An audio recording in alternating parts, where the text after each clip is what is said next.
অনেক অনেক বছর আগে যখন গ্রামে সন্ধ্যা নামলে আকাশে শুধু জোনাকি দেখা যেত, তখন এক নদীর ধারে ছিল বিশাল এক বটগাছ।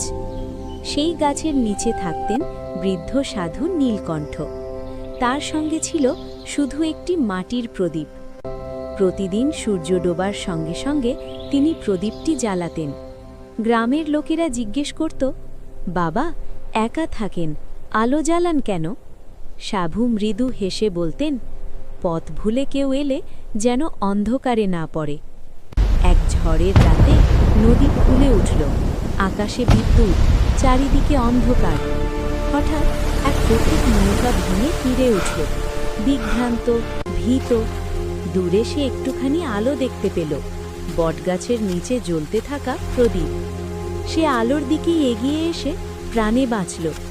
পরদিন সকালে গ্রামবাসী এসে দেখল, বটগাছ আছে, প্রদীপ নিভে গেছে, কিন্তু সাধু নেই।